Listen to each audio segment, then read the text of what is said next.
오늘 이 시간 함께 나누실 하나님의 말씀은 고린도후서 13장 1절에서 13절까지의 말씀입니다. 하나님의 말씀 고린도후서 13장 1절에서 13절까지의 말씀으로 제가 가진 성경으로는 신약 302면에 있습니다.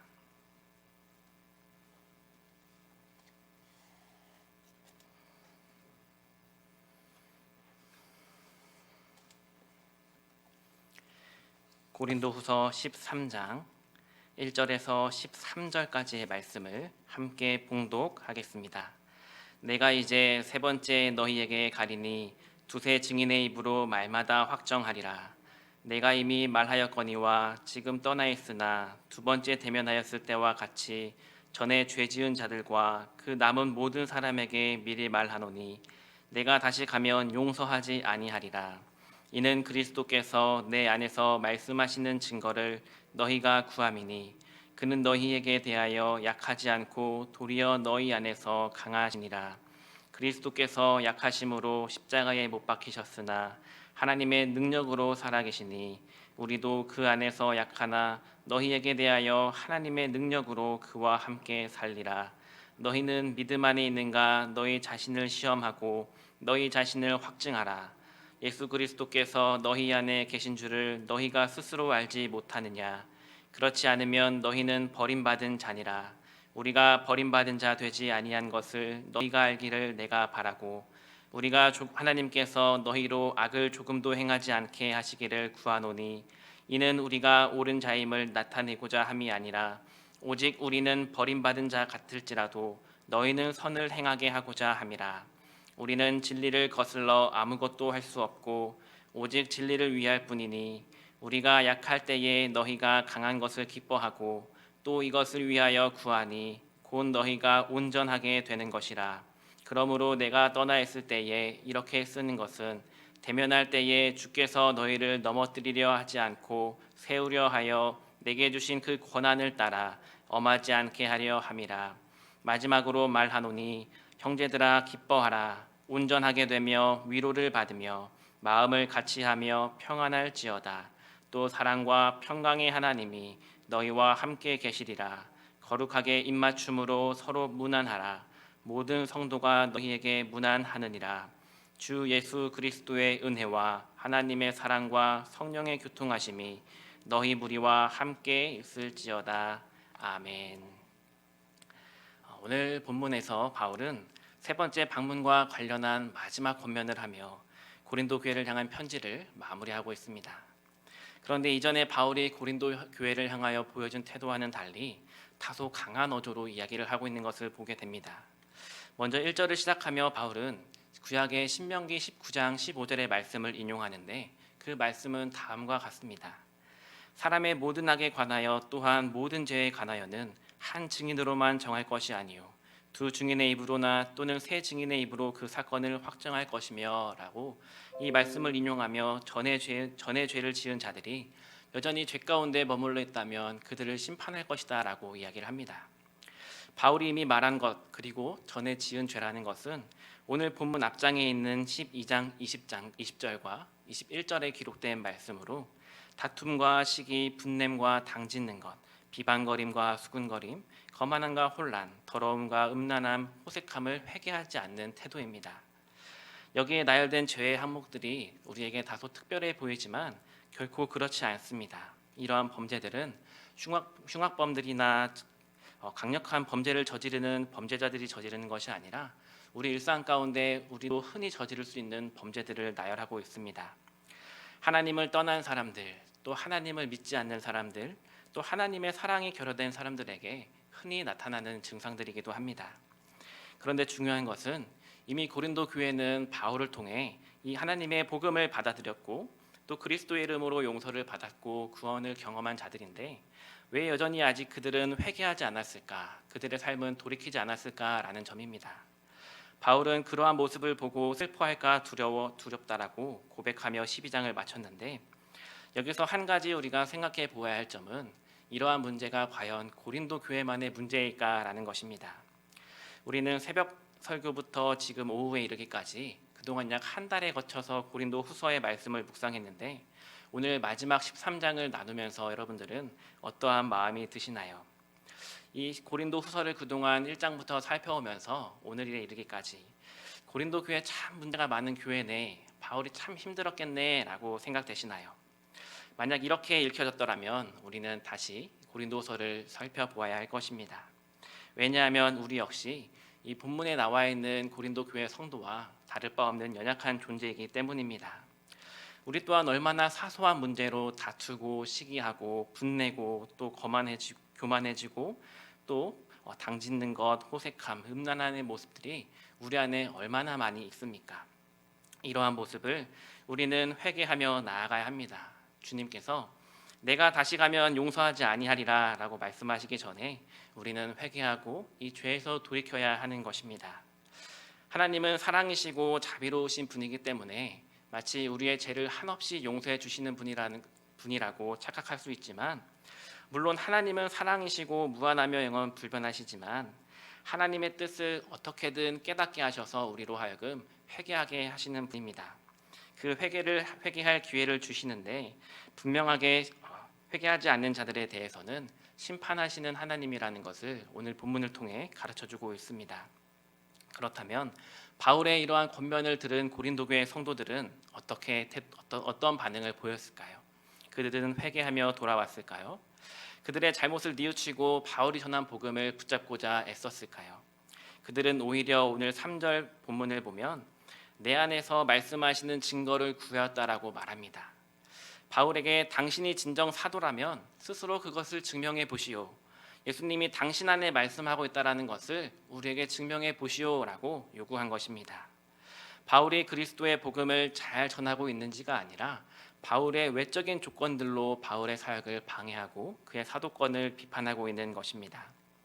이에 바울은 예수님께서 약한 모습으로 십자가에 달려 죽으셨지만 하나님의 능력으로 다시 살아난 것처럼 바울 자신도 그리스도 안에서 약한 존재이지만 하나님의 능력으로 사도가 되었음을 밝히며 자신의 사도권을 다시 한번 강조하고 있습니다. 이러한 바울의 편지를 받은 고린도 교회 성도들은 바울이 전한 메시지를 떠올리며 회개에 합당한 열매를 맺고 바울이 세 번째 방문하는 것을 준비해야 했을 것입니다. 그런 이를 위해서 바울은 고린도 교회를 위해 다음과 같이 권면하는데, 너희는 믿음 안에 있는가 너희 자신을 시험하고 너희 자신을 확증하라 라고 말합니다. 다른 누군가가 나의 삶과 신앙을 점검하는 것이 아니라 바로 나 스스로가 점검하고 확증해야 한다라고 말합니다. 우리의 몸 상태를 확인하기 위해 우리는 건강검진을 받습니다. 이 건강검진 자체가 우리에게 찾아오는 병을 막을 수는 없지만 우리의 초기에 병을 발견하여 빠르게 치료할 수 있게 하는 것처럼 믿음을 점검하는 이 행위는 우리의 마음이 또 우리의 영적인 것이 병들기 전에 빨리 알아차리고 하나님께로 돌아올 수 있게 하는 힘이 되기 때문입니다. 그러면 이 서신을 기록한 바울은 자기 스스로 어떻게 평가를 하고 있을까요? 바울 자신이 믿음 안에 있는 사람이라고 생각할까요? 이에 대한 대답이 본문 6절에 기록되어 있습니다. 우리가 버림받은 자 되지 아니한 것을 너희가 알기를 내가 바란다라고 이야기합니다. 여기서 우리가 지칭하는 대상은 바울과 또 믿음 안에 있는 성도들을 뜻하는데, 이들이 시험을 통과하여 믿음 안에 있다라는 그 사실이 확증된 것을 너희가 이미 알고 있다라고 이야기합니다. 이 말은 바울이 자기 자신을 자랑하려고 했던 말은 아닙니다. 나 정도는 되어야 믿음 안에 살고 있다라고 말할 수 있어라고 자신을 드러내는 것이 아닙니다. 바울이 진정 바랬던 것은 바울이 비록 고린도 교회 성도들에게 인정받지 못하는 자가 될지언정 고린도 교회 성도들만큼은 믿음이 확증된 자로 살아가길 바라는 바울의 소망이 담겨져 있는 편지입니다. 말씀인 것입니다. 그렇다면 우리는 나 자신이 어떻게 믿음에 있는가 우리는 점검할 수 있을까요? 믿음 안에 살고 있는 사람에게는 두 가지의 특징이 보이는데, 첫 번째는 7절에 나와 있는 말씀처럼 악을 조금도 행하지 않는 것입니다. 이 말은 죄를 절대 짓지 않는 완벽한 상태가 되는 것을 의미하는 것이 아닙니다. 빛이신 하나님을 믿는 사람은 어둠이라는 죄와는 공존할 수 없습니다. 우리가 믿음 안에 올바르게 서 있다면 죄를 멀리하고 죄를 미워할 수밖에 없다라는 것입니다. 바울은 고린도전서 9장 27절에서 다음과 같이 말합니다. 내가 내 몸을 쳐 복종하게 함은 내가 남에게 전파한 후에 자신이 도리어 버림을 당할까 두려워하노라. 바울은 버림받지 않는 삶이라는 것을 확증하기 위해서 자기 자신의 몸을 쳐서 복종시켰다라고 말합니다. 치열하게 죄와 싸우는 삶을 살았다라는 것인데, 믿음 안에 있는 자로 확증하기 위하여 막을 멀리한 것을 볼 수 있습니다. 우리 또한 이러한 삶을 살아야 할 것인데, 의로워지기 위해 이 선택을 하는 것이 아니라 이미 우리는 하나님으로부터 의롭다함을 받았기 때문입니다. 믿음 안에 사는 사람 두 번째 특징은 선을 행하는 것입니다. 바울은 에베소서 4장 10절에서 성도를 가리켜 다음과 같이 말합니다. 선한 일을 위해 지으심을 받은 자, 무엇을 먹든지 마시든지 하나님의 영광을 위해 살아가는 사람, 바로 그 사람이 믿음의 사람인 것입니다. 이렇게 살아가고자 부단히 노력했던 한 사람을 소개하고자 합니다. 하워드 핸드릭스의 사람을 세우는 사람이라는 책에는 에티오피아 남자 완다로에 대한 간증문이 실려 있습니다. 잠시 이 내용을 소개해드리면, 하루는 선교사가 성경책을 가지고 완다로가 사는 마을에 찾아와 그들의 부족이 믿는 신이 아닌 하나님이라는 분을 소개하고 이 하나님을 믿어야 한다라고 가르쳤습니다. 이 메시지를 받은 사람들은 완다로를 비롯해서 복음을 받아들인 사람은 하나님을 믿기로 결심하였고, 또 많은 마을 부족 사람들 앞에서 나는 이제 우리가 믿는 신이 아닌 하나님만을 믿겠다라고 고백합니다. 그런데 완다로의 삶은 말로 끝난 것이 아니라 그의 삶을 통해 실천하며 드러났습니다. 어느 날 갓난 아들이 열병으로 거의 죽어갈 때 그들이 믿었던 주술사가 제사를 드리자고 했으나 완다로는 이를 거절하였습니다. 물론 제때 잘 치료를 받지 못하였기 때문에 결국 아이는 죽게 되었는데, 이 죽은 아이들을 마을 사람들은 데리고 가서 주술사에게 장례의식을 치르도록 하였습니다. 그런데 완다로는 이 말을 듣고 그들에게 달려가 이렇게 외쳤다고 합니다. 멈추시오. 나도 나의 아이가 보고 싶소. 그러나 하나님은 내게 죽음에 대한 평화를 주셨소. 나는 내 아이가 하나님 품에 안겨서 안전하다고 믿소라고 고백했다고 합니다. 그렇게 아이를 떠나보내고 완다로는 더욱더 열심을 내어 복음을 증거하였습니다. 훗날 추방당했던 선교사들이 그 마을에 다시 돌아왔을 때 그 마을에는 그리스도를 믿는 사람들이 무려 10,000명에 가까운 숫자가 되었다고 합니다. 완다로 한 사람이 보여주는 선한 삶, 악을 악으로 갚지 않고 선으로 이기는 삶, 그것이 수많은 열매를 맺게 한 것입니다. 믿음 안에 사는 사람은 이렇게 선한 일을 열심히 행하여 하나님의 영광을 드러내는 사람입니다. 우리 또한 말씀이 주는 교훈대로 살아가시는 복된 성도님들 되시기를 소망합니다. 이어서 바울은 고린도 교회를 향한 7가지의 희망사항을 전하는데, 첫 번째는 기뻐하라입니다. 데살로니가전서 5장 16절 말씀에는 항상 기뻐하라라고 이야기합니다. 이 말씀을 듣고 우리는 기뻐해야 할 일이 있어야 기뻐하지, 어떻게 항상 기뻐하라는 것입니까? 질문할 수도 있지만, 기억해야 하는 것은 우리는 환경에 따라 우리가 기뻐하고 기뻐하지 않는 존재가 아니라는 것입니다. 우리가 항상 기뻐할 수 있는 그 비결은 우리가 하나님 말씀에 어떻게 반응하냐에 달려 있습니다. 하나님 말씀에 순종하느냐, 또 하나님의 말씀이 이끄는 삶을 나는 과연 살고 있느냐가 우리의 기쁨을 결정한다라는 것입니다. 두 번째로 온전하게 되라입니다. 온전하다라는 말은 헬라어로 텔레이오스인데, 완전한, 흠이 없는, 또 완성된 이라는 뜻을 가지고 있습니다.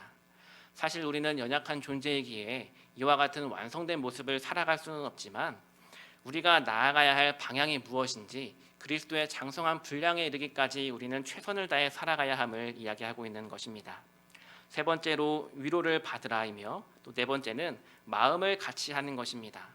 가정이나 직장에서나 마찬가지이지만 분업을 하다 보면 마음이 맞지 않는 경우들이 있습니다. 서로의 생각과 판단하는 기준이 다 다르기 때문인데, 최종적으로 분열과 다툼이 발생하는 원인이 되기도 합니다. 그러면 우리는 어떻게 마음을 같이 할 수 있을까요? 매사에 하나님께 예배하듯이 행동하는 것입니다. 왜냐하면 예배드리는 이 순간만큼은 우리에게 이견이 없이 하나님 한 분만을 바라보고 하나님을 경배하기 때문입니다. 모든 일을 주께 하듯 할 때 우리는 마음을 모아 함께 일을 할 수 있게 되는 것입니다. 다섯 번째로 평안하라입니다. 요한복음 16장 33절에 이것을 너희에게 이르는 것은 너희로 내 안에서 평안을 누리게 하려 함이라. 세상에서는 너희가 환난을 당하나 담대하라. 내가 세상을 이겼노라 라고 말씀하며 참 평안은 우리가 하나님 안에 거할 때 이루어질 수 있음을 알려주고 있습니다. 그리고 여섯 번째, 하나님이 함께 하시기를 바라는 것입니다. 하나님께서 우리와 언제나 함께 하시는 임마누엘의 은혜를 경험할 때 우리 안에 참 평안이 찾아올 것입니다. 그리고 마지막으로 서로 무난하라입니다. 세계 각국에는 그 나라에 맞는 전통의 인사 방법이 있습니다. 우리나라처럼 악수를 하거나 손을 흔드는 경우가 있고 또 가볍게 볼에 입을 맞추거나 포옹하는 나라도 있습니다. 그런데 여기서 바울이 이 말을 한 것은 당시 로마 시대에 사용되었던 인사법을 소개하고자 하는 것이 아니라 성도들이 서로 친근하기를, 주 안에서 하나 되기를 바랬던 것입니다. 왜냐하면 성도 간의 관계가 좋지 않으면 인사조차 나누지 못하는 상황이 발생하기 때문입니다.